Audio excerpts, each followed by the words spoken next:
Hello guys, we are starting a new blog. आज एक नई विचारधारा के लिए मिलते हैं आपसे। आपने अक्सर सुना होगा pride and self respect. Pride जो हम सबकी एक बहुत अहम चीज़ हो गई है हमारी लाइफ में। हम सबको अपने ऊपर बहुत प्राइड है। प्राइड में ईगो हमारी आड़े आने लगती है। बट जब कोई आपको पॉइंट आउट करता है कि आप बहुत ईगोइस्टिक हैं या आपके अंदर ईगो बहुत ज़्यादा है, तो पता है उसको सरल शब्दों में हम कैसे टर्न अप करते हैं। नहीं नहीं, ये तो मेरा सेल्फ रिस्पेक्ट था। तो गाइज यही आपको समझाना चाह रहे हैं आज के ब्लॉग में कि there is a basic difference between ego and self respect.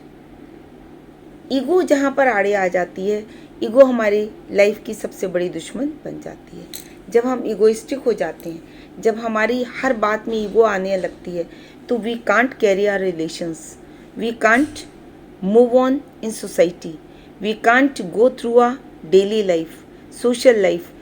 हर जगह ईगो जो है एक रोड़ा बनकर एक हार्ड स्टोन की तरह आपकी लाइफ में एंटर करना शुरू कर जाता है। सबमिसिवनेस हमारे पास से बिल्कुल थ्रो अप हो जाती है, चली जाती है, and we always follow the path of egoism. और जहाँ पर ईगोइस्टिक नेचर आ जाता है, ईगोइज्म हमारी पहले चलने लगती है, साथ साथ चलने लगती है, इट बिकम्स अ शेडो। और जब जो चीज़ शेडो बन जाती है, we can't separate our self from it, और यही हमारी विनाश की जड़ बन जाती है। Self respect is a different thing. Self respect में हम ये कोशिश करते हैं कि दूसरे को कहीं हमारी वजह से तकलीफ़ ना हो और हम ये काम ना करें। सेल्फ रिस्पेक्ट है, हम उसको जाहिर नहीं होने देंगे कि हमको इस चीज़ की प्रॉब्लम है। हम कोशिश करेंगे कि हमारी सेल्फ रिस्पेक्ट भी बनी रहे and I am able to do this work. पर उस पर हम कहीं एहसान नहीं कर रहे हैं, उसमें हम कहीं हर्ट नहीं हो रहे हैं। सेल्फ रिस्पेक्ट होनी चाहिए, इट इज़ कंपल्सरी। हर व्यक्ति में सेल्फ रिस्पेक्ट होनी चाहिए। हाउस वाइफ हो, स्टूडेंट हो, कोई बच्चा हो, पेरेंट्स हो, सबकी सेल्फ रिस्पेक्ट होती है। But how to move and how to go through with self respect and ego, this is a burning topic. आज का टॉपिक ही हमने आपको यही लिया है, and I wanted to tell you कि प्राइड को ईगो का नाम दिया जा रहा है। इसको अपने जीवन में हावी मत होने दीजिए। इसको वॉक ऑन, स्लो वॉक पे मूवमेंट रहे, वहाँ तक तो सही है। कहीं कहीं आपकी ईगो हर्ट हो गई and you did something, but जब ईगो हमारी बहुत ज़्यादा हावी होने लगती है and it becomes a question of our life and death, it becomes harmful to us. ये हमारे रिश्तों को ख़राब कर देती है, ये हमारे कैरियर को ख़राब कर देती है, और ये हमारे पेरेंट्स से, फैमिली वालों से रिलेशंस ख़राब कर देती है, क्योंकि हम ज़रूरत से ज़्यादा ईगोइस्टिक हो जाते हैं। Always maintain your self respect because it is needable, always needable in society, always needable in your career. And self respect को हम कैरी भी करते हैं। अगर हम अपनी सेल्फ रिस्पेक्ट को कैरी नहीं करेंगे, then how can we be successful in life. हम आगे बढ़ने के लिए, हमें जीवन में प्रतिस्पर्धा का टाइम है, हम कुछ भी मूव ऑन करते हैं तो we have to walk with a self respect. और सेल्फ रिस्पेक्ट हमें बहुत बार जीवन में बहुत ऊंचा बना देती है और बहुत हमको आगे भी ले जाती है। सो गाइस, रिमेंबर करिए, आप अपने पेरेंट्स से, अपने बॉस से, हर जगह अगर आप अपनी ईगो आड़े लाएंगे, हर जगह आप अपना प्राइड वाला एटीट्यूड रखेंगे, then how can you be successful. जब भी आपका ये एटीट्यूड चलेगा तो जो सेकंड पर्सन है, how much he will tolerate to you, और ये ईगो आपको हमेशा एक विनाश की तरफ ले जाता है। इट बिकम्स योर एनिमी, ये आपका दुश्मन बन जाता है। ये हर समय आपको, जिस तरह कहते हैं ना, एनिमी के लिए हर समय हम प्लानिंग्स करा करते हैं, इन द सेम मैनर हम ईगो के लिए हर समय प्लान करते हैं कि मेरा ईगो सेटिस्फेक्शन हो जाए। और जब ये नहीं हो पाता है, then we try to harm some other people by your words, by your deeds and by your actions. तो ये इतना ज़्यादा डेंजरस है कि आपको अपनी लाइफ आपकी स्पॉइल करता है, आपका फिजिकल और मेंटल लेवल डाउन कर देता है, and it also spoils your environment. जो आसपास आपके लोग रह रहे हैं, वो आपके पति हैं, पत्नी हैं, आपके पेरेंट्स हैं, आपका फ्रेंड सर्किल है, वो भी धीरे धीरे आपसे दूर भागने लगते हैं और वो सोचते हैं कि नहीं नहीं ये बहुत एगोइस्टिक है।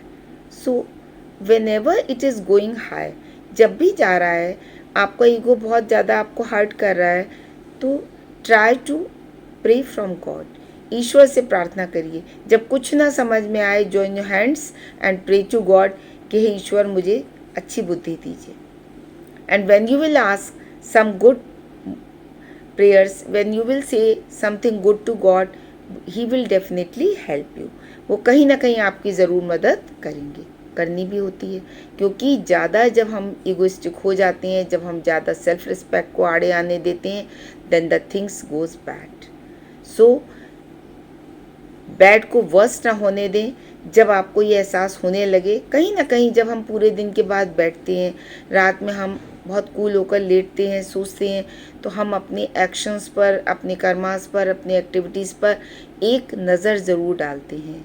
नहीं डालते हैं तो गाइज आज से स्टार्ट करिए and do a vast reading of your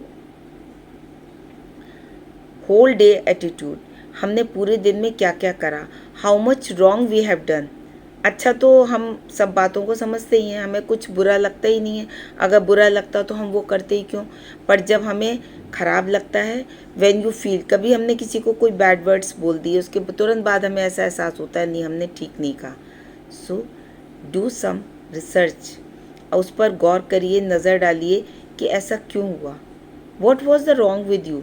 आपके साथ कोई प्रॉब्लम है, आर यू सिक मेंटली और फिजिकली, और you have some bad relations, और यू हैव सम, जिसको हिंदी में बोलते हैं पूर्वाग्रह। क्या आपके पहले के कुछ एटीट्यूड्स ऐसे हैं that you are doing such a wrong behaviour. जब हम दोबारा से अपना मंथन करने लगते हैं, हम अपने बारे में सोचने लगते हैं, तो वो चीज़ें हमारी ठीक हो जाती हैं। और कुछ रिश्तों में तो ईगो का, सेल्फ रिस्पेक्ट तो होनी चाहिए, पर ईगो का कहीं कोई स्थान नहीं है। हम अपने पेरेंट्स से कौन सी ईगो दिखाते हैं। एक पति अपनी पत्नी से कहाँ का ईगो दिखाता है, या एक पत्नी अपने पति को यदि ईगो दिखाती है तो वो क्या कर रही है, अपना घर बिगाड़ रही है। अगर एक बच्चा अपने एटीट्यूड में है, ओवर एटीट्यूड में है, हर समय अपने इगोइज्म में है, तो उसके पेरेंट्स कहाँ तक उसको टेक ओवर करेंगे। अ डे विल कम कि वो डिप्रेशन में चला जाएगा, या वो सोचेगा मैं ये घर छोड़ दूँ, कुछ भी सोच सकता है।